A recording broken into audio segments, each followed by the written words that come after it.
and welcome back to the Non-League Podcast with myself, Lee Simons. And yes, I have another special guest with myself. I've got another YouTuber with me. His name is Joe Skelton. Joe, how are you, sir? I'm very good. How are you? Very well, thanks. Very well. And I'm enjoying the weather. Been out today with my daily exercise, so the sun is shining. It's been beautiful today. Yeah, it's been absolutely lovely. I've not been out just yet, but I'm looking out the window now. It's absolutely gorgeous. I just wish we could do a lot more than what we can do at the minute. So, but I'd love to go out and play some football in the garden. That's for sure. Don't we all, Joe? So, for people who don't know you, can you just have a little bit of an introduction about yourself and how you got going on, going to football and stuff like that for me, please? Yeah, I'd love to.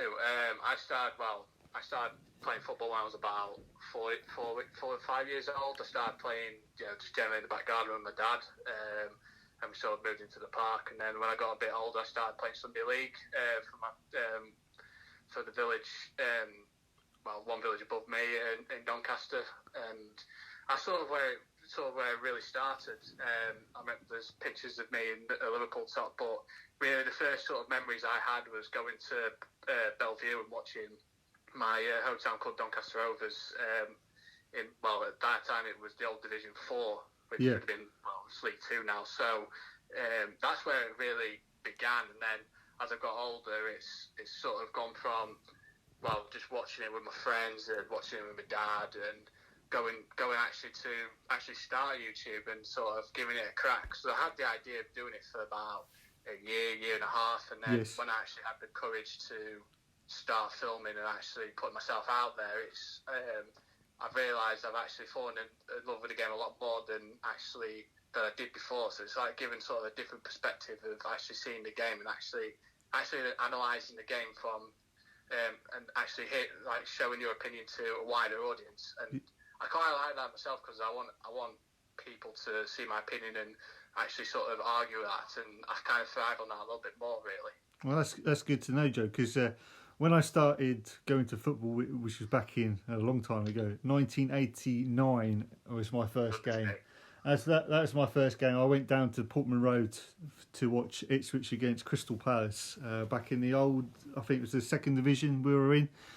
And, of course, we lost 2-1. I think Ian Wright was playing. I think John Walsh scored a penalty for us. And then I never used to go much after that because I was just playing for, the school where I was from, and then went into, a junior football game and just played that's how it all started for me. Then I started to go a little bit more because Ipswich got promoted and they got into the Premier League for a few seasons. So the main... and then I kept on following them, and of course they got into Europe. I actually got to go to Inter Milan, which is quite amazing for me.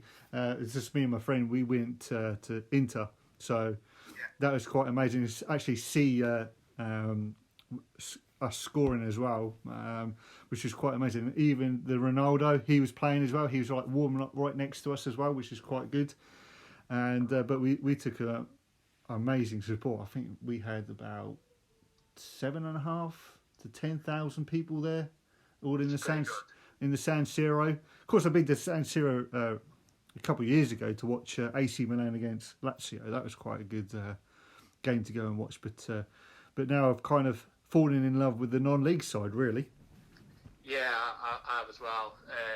There is a couple around Doncaster. There's a couple of non-league teams in the suburbs of Donny, and I've been to both of their grounds, and I realised how how connected actually the fans are to the players. I've got a couple of mates that play for both of the non-league teams, and it was actually nice because I've actually played against them quite when we were playing Sunday League, and to actually see them play at a high level and actually be playing real competitive football, it's actually quite nice to see that. But non-league I think is an amazing sort of area of football, because sometimes when you see in the Premier League a lot of the fans get disconnected from the players, and also they don't really know what goes on behind the scenes of the club. Oh, definitely. So when you actually see when you actually talk to the chairman, or when you actually know them and actually sort of know the ins and outs of the football club, it's actually quite nice because you can actually sort of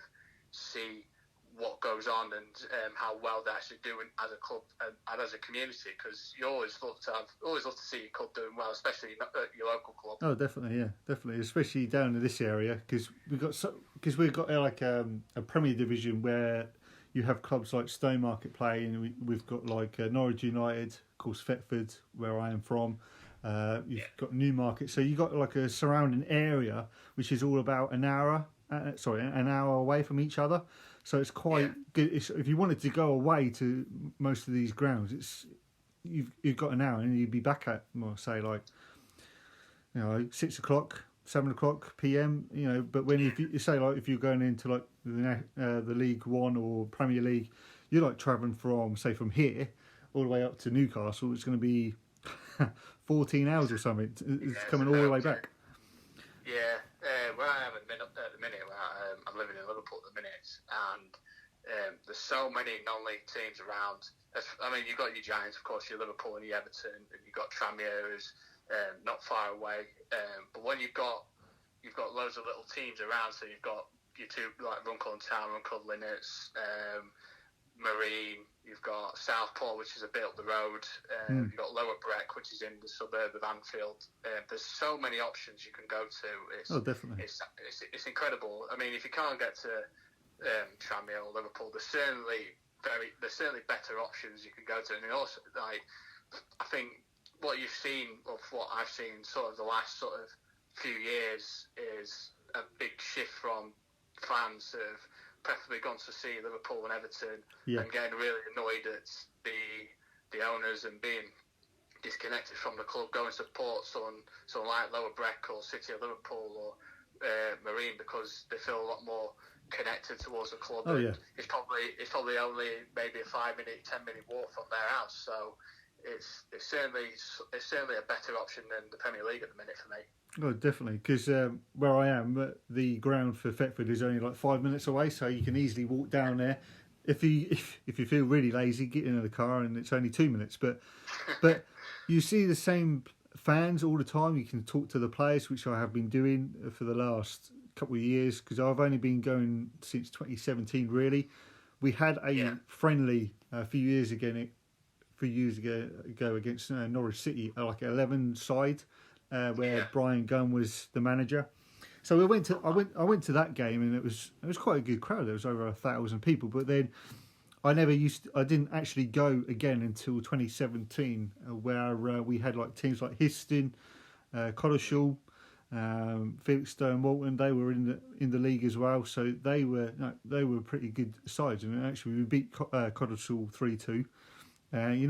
Luke Wilson, who used to play for him, he now plays for #United. So we were kind of on the same. We're on the same step as # at the moment. So I know that they're in the Essex Premier, and we're in the third Premier Division. So we were kind of on the same level. But it's to see those players like coming up, and there's some real good little gems around like these little clubs, which you don't see when you get to these clubs. You will see it. So when like me doing highlights on my phone, or say, people don't realise how good they are until you put them on highlights, and then you see some other people coming into the ground. So it's kind of like a chain reaction. Okay, if the club doesn't do well, they won't get the attendance. It's what you'll see probably around your area as well. But if they're doing well, get into the final, because we got into the major Norfolk Senior Cup final at Carrow Road, where of course Norwich City play, and we were playing a team called Dereham Town, which are like the step above us. Could have won it, but we didn't. We lost that in like extra time, right at the last second half of extra time. We lost it, but as for them, we took I think it was over 1,000 fans. So that's pretty good for our step level to go to Carrow Road and actually try and perform, which we did. But then, of course, last season wasn't that great of a season for us. But as you see, with the highlights and stuff from other people, you get more people involved, and you get more people doing like highlights, do match day reports and stuff like that, which is really good. Yeah, I agree. I mean, at the minute, that's what I'm looking to do. You know, I'm not just, you know, I mean, a minute for me is like doing this is like a hobby, but I actually eventually I do want to have a career down of it, whether it's writing a local newspaper for wherever I end up, or like hopefully one day work commentating for Sky or BT. That's sort of the dream I've got. But you know, you never forget your roots of where you come from, especially the lower end of the non-league teams. I certainly love going to see that and actually talking to fans. You know, when I went to Vauxhall Motors about 5 weeks ago, I was just talking to loads of fans who want to be back where Vauxhall Motors used to be, which I think they were in the 5th tier at one point about 10 years ago. Yeah. They want to be back there, and you know, it's a shame because after a lot of them got null and voided, which I think a lot of the teams, especially like 1874 Northwich, who were running away, I think, with the Northwest Counties top division. Yeah. So they were very, very disappointed that they weren't given the title. Yeah, definitely. I think that's a lot of teams, especially around your ends as well, that who are pretty much going to go on to win the league or at least get promoted to the high division, and to be turned around and go, well, you're not. I'm afraid we're just going to erase it from memory. It's very, very disappointing. Yeah, definitely. Because we've got a club who were running away with it. I think they were 15 points clear of everyone else, because Norwich United and Stanway Rovers are kind of on the same like points. So you had Norwich United who was second, Stanway Rovers who were in third. But then you had Newmarket Town. They were up and coming as well. But I do feel for Stonemarket. I feel for them. They've put in a lot of time. They put a lot of money into the club. They're getting the attendances for the team as well. I think because I went a few weeks ago when they played Whitton United. There must have been about 300 people there. It's good to see that the people of Stonemarket and people surrounding the areas of these teams want to come and support the team, which is really good. It is good. I think what's disappointing as well is the fact that he put so much heart. I think like I say, Stonemarket put so much effort and so much hard work into that season, and they've got some great players. They've got a nice old ground. They've worked very, very hard to get into a position where they are. And to be taken away, it's very, very, it's gutting. I mean, I've done a video on whether the Premier League and Football League should be restarted or be concluded. But if they were to conclude it, I think there'd be too much sort of decisions on how, you know, whether it should be how you're going to promote the teams, how you're going to relegate the teams. So much to discuss, and I think you don't really have a definitive ending to the season. But the one thing that I said in there, one thing that the fans should agree on is that there should be a definitive ending to the season, rather than having it done 80% and not really sort of find out what could have happened in that sort of final like 20% of the season, because anything could have really happened, especially in all of the leagues. No, definitely, yeah, because you've still got the cups as well. You've got the FA Cup, you've still got the Champions League and stuff like that. But even down in the lower divisions as well, you've still got the Norfolk Cup to be done. You've got the Challenge Cup to do. We've still got a few cup finals around this area, and probably your area as well, that there's still cup finals still to be played, because I was actually penciling a few like finals and stuff as well to go in, like do highlights and talk to fans and stuff like that to try and get more people involved with it. But unfortunately, I can't do that now, so it all has to roll on to next season, unfortunately. It is, and unfortunately, for some of these clubs, it might, hopefully, fingers crossed that some of them don't fold. I don't know if you've seen with Rill, and they've got a winding up order, and it's a shame because some of these teams, especially like Rill, who have been Welsh champions and got had the chance to play in Europe, seem to be going under, and hopefully, you know, we can stick by, and hopefully we can help these clubs out that need it the most, and hopefully we'll have because we don't really want another Bury situation. I know it was a different scenario, but we don't want more clubs going under and face the prospect of having fans that don't have a football club to go and support, and it'd be such a shame if that would be the case. Yeah, definitely. I know what you mean with that. So hopefully, none of the clubs will go down, but you never know in this virus, this lockdown, what's going to happen, really. But anyway, so going back to yourself then, Joe. So when you're doing your videoing for YouTube, what sort of equipment do you use? So at the minute, for sort of the last sort of 2 years, well, coming up to 2 years, I've just been using my iPhone and sort of trying to capture videos on, so I capture the clips on there. And I think I've got to a point now where I do need a better camera, and I do need to sort of probably maybe better editing equipment, because it's all right for when I'm using it, but I could probably tell that the quality in that isn't really sort of. It could be better. It's okay, but it could be better. But also, it's kind of been handy as well, especially with my phone. I could just get out, record, rather than like trying to take a little small camera into the stadium, risking of getting it confiscated. So it all depends on where you go, especially when you're trying to film. Yeah, I bet you do. I bet you don't. Have you actually had anyone say to you that you can't film here, or you can't do this, you can't do that?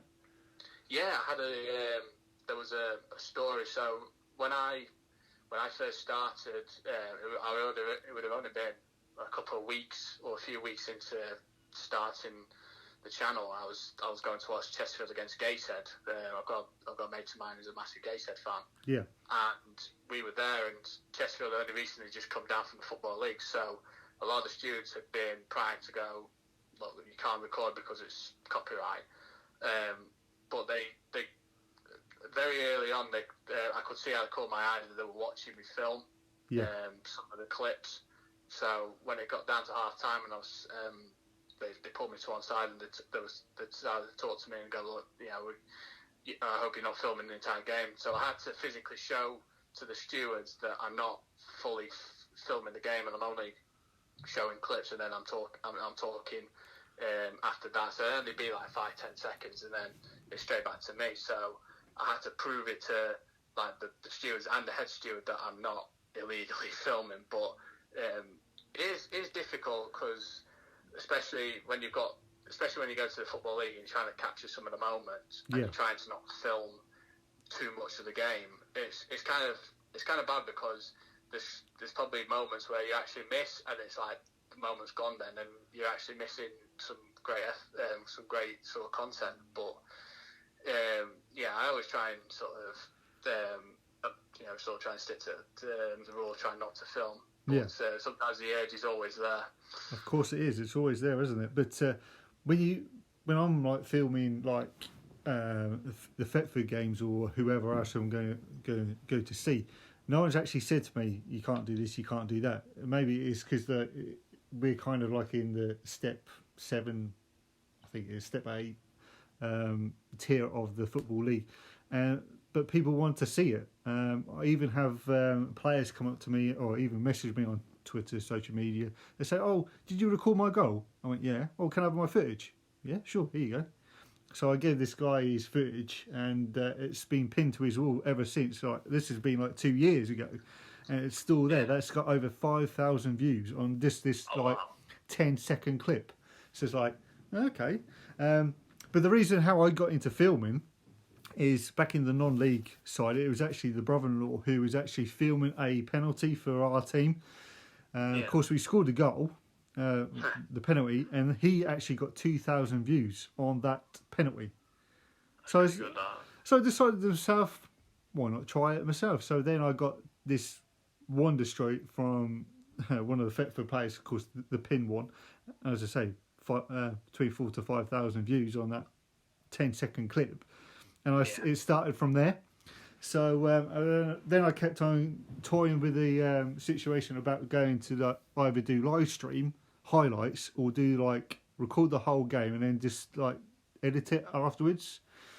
Yeah. So I done a couple of live streams. I had Thetford against Histon were up the top of the league, and they came to our place, and of course they won 2-1. They scored in the last minute of the game. But I had a few followers on that. I think I had 100 people watching me throughout the game. And then the Norfolk Cup semi-final a couple of years ago. We were playing a team called Metalshore, and of course I streamed that live as well. And I had it was probably about the same, but then I had other people say to me, because I was on, someone said I was on holiday, but I watched your stream about the game. It's like, that's quite nice to see. But then I was trying to talk, would I go back to live streaming, or do I want to go to highlights again? So I decided in myself I do highlights, because we do have our YouTube channel as well. They do editing, do bits and pieces, they do all the fancy stuff. But it's just me with my iPhone doing what I need to do. And then I post up on Twitter, and then it's there. So it's been there for ever since. So it's quite good for me to do all this. And people have said to me, yeah, no, it's really good. So it's coming on. Yeah, I mean, the same for me. Up until how I got into start filming was I'd been watching a few YouTubers, so I've been watching Away Days with Ellis Plandoons from your area. Yeah. And I'd been watching it for about 2 years, and I really enjoyed his stuff. So I started, I do have a bit of gratitude to him starting my career, the channel there. Yeah. And I did actually meet him when I did Wrexham against Stockport, and I didn't know he was actually going to be there. So I saw him when I came out, and it was really, really, really nice guy. I've got a lot of respect for him, and he's grown his channel so much over the last sort of year and a half. Oh, definitely, yeah. And for me, certainly with filming, I remember I went to watch Skem play. I think Skem were playing Congleton down in North West League, and there was a few clips, especially in the second half, where the keeper made a save. And I shouted jokingly, said, because he made a dive, and I went, one for the cameras there, Keeps. Yeah. And the keeper, I said to me, send me the footage of that, and I did. And he's got the footage on that. So, but the Skem actually scored a last-minute winner, and I remember posting it I posted the video, I think, later that night, and the next day, I think it was Skem's fan channel actually wanted the winning goal to put on their Instagram page. So I went, here you go. So it all works out, and it's great, because I think I got a comment back from one of my videos when I did Tranmere versus Watford in the FA Cup. Oh yeah. And it wasn't streamed on TV or anything like that. And a lot of people, I think, especially the nature of the game being the Tranmere League One and Watford in the Premier League, I filmed it, went to the game, and I got really, really good feedback saying, I'm really glad that you actually filmed the game and actually do a vlog on it. So it does make me feel really happy, and it's really, really nice getting really good feedback like that, because I can grow the channel then, and it's I can thrive on that as well. Well, definitely. So what is your plans for next season anyway? Well, at this point, because I'm not going to be in Liverpool next year, come September time, I'm going to be in a different location. So I'm going back to university doing my masters. I'm still going to be filming for the season. But I'm going to try and get to more games in the Midlands, because that's where I'm going to be. Yeah. And the likes of Stoke and Aston Villa and Birmingham, I'm going to try and do the bigger teams. But there's so many little clubs like Kids Grove and Leek Town and Stafford Town. A lot of these clubs down in the bottom end of the pyramid, is something that is sort of a really good opportunity to do, because I seem to be going to the same teams, and I think I kind of know when I'm trying to pick and choose the games. I kind of know what the audience will want and what the audience would like to see. And if I keep going to the same games, it's just going to get repetitive. Yeah. So I'm going to try and sort of change it up for next season, and hopefully try and do some more, try and do some different teams in a different location. If it means going up to Scotland or going to Wales a little bit more, that I'd love to do that, because there's so many opportunities to go to bigger clubs and bigger non-league teams is something that I'm really, really interested in. I mean, what's your plans for next season? For next season. So what's happening with me? Basically, I have two jobs. So I work Monday to Friday in the horse racing sector down in Newmarket in Suffolk, and of course I run my own business as well at the weekends. So it's kind of hit and miss during the weekends, but during the week, say like Thetford are playing, or like on a Friday or Tuesday night, I normally go to those games. Normally I might have the odd Saturday off to go and watch them, which I have done last season. Went to AFC Clacton against Thetford. It was the thing is, I never recorded this game, and I wish I did, because it was 5-5.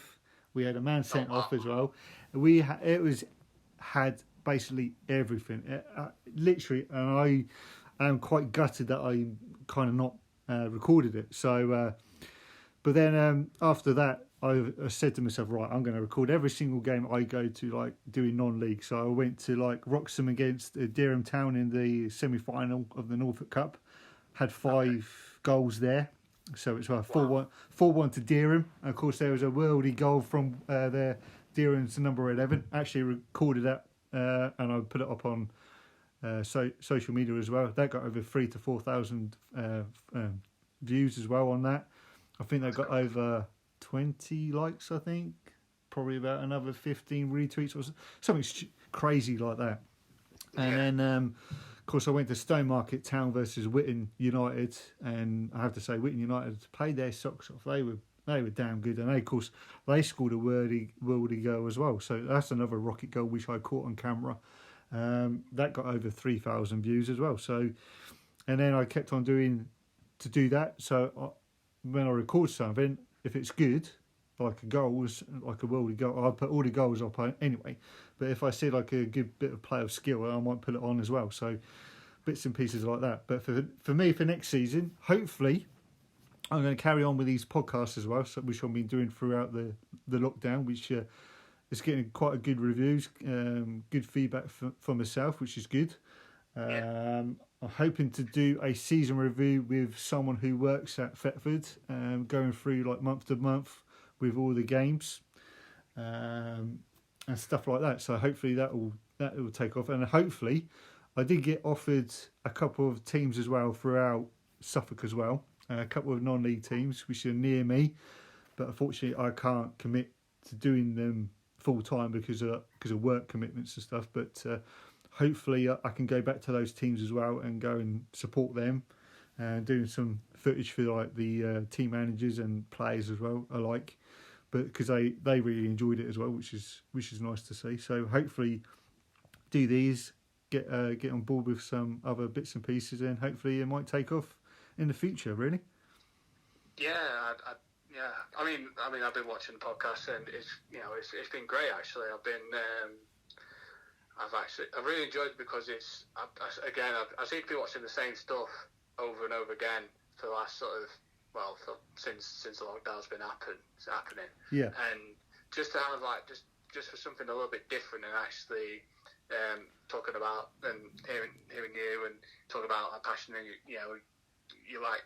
how passionate you talk about your team, and it's really, really nice, and it's I think that's why sort of people are connecting a lot more and actually seeing, that I like that as well, and I can relate to that. So I think it's great just to see non-league football get a lot more of a platform than it normally does, because it always seems to be the higher leagues that get more attention. And really, some of the good games you actually go to, and I've certainly witnessed a lot of games in certain the bottom end of the pyramid. You do get some cracking games that they don't really get much attention of. No. And it's such a shame, because there should be more attention, but it's just, I think it's down to the audience and where the money's going to go. Because I'm afraid money seems to be driven with football, especially in these times. Definitely, yeah.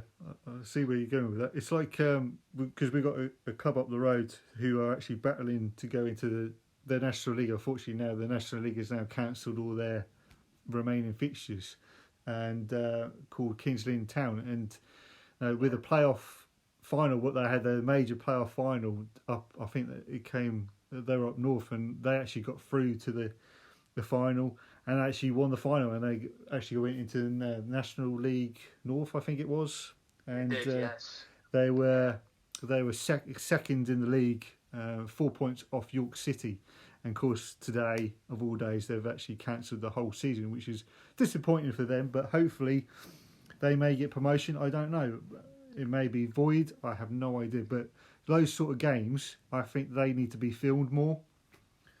I agree. I agree 100%. I mean, I actually went to the it was a super playoff. It was called super final. Warrington. Yeah. And I was there, and it was an absolute cracking game of football. I took the other half there, and it was the great thing about it was like the weather today. It was absolutely perfect. It's awesome today. It was magnificent, and it was just a brilliant game of football. The only thing I was a bit surprised at was I'm a bit perplexed at how they've sort of the National League have actually worked here, especially where Kings Lynn. I would have thought Kings Lynn might have gone into National League South, especially where geographically where it is. Yeah. So I was a little bit surprised that they put them in National League North, but they've certainly done wonders this season. I think they kept a lot of the players. They did, won a promotion. But personally, I think if with the National League, I think I would have waited until what the Premier League and the Football League would have done. Yeah.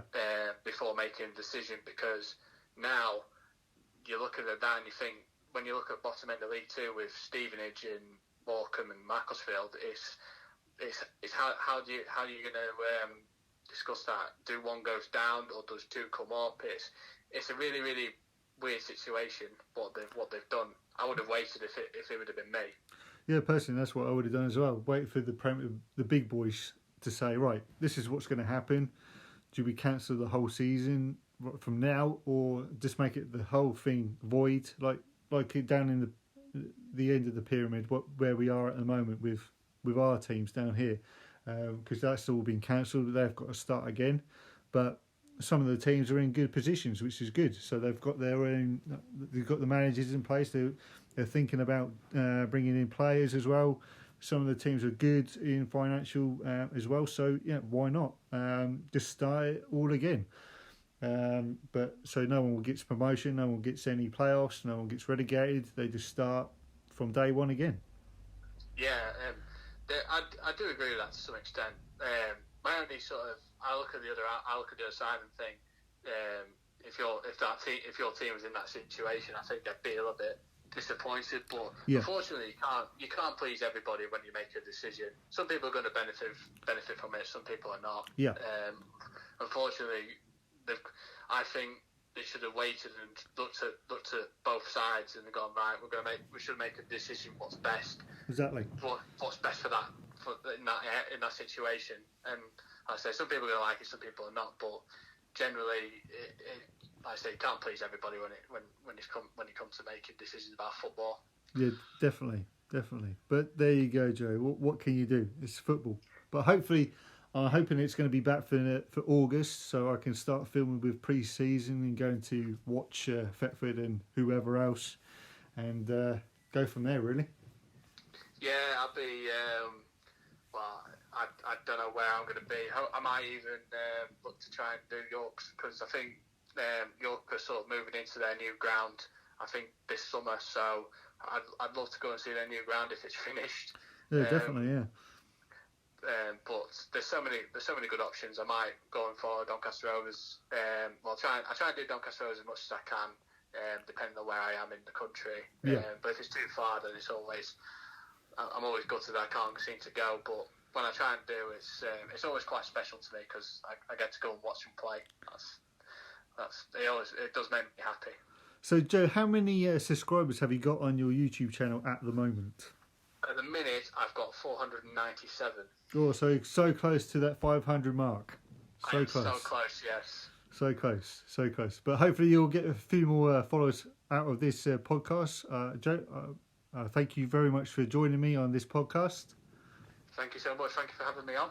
No worries, Joe. And for listeners listening, I hope you enjoyed the show, and I'll see you on the next one. Bye for now.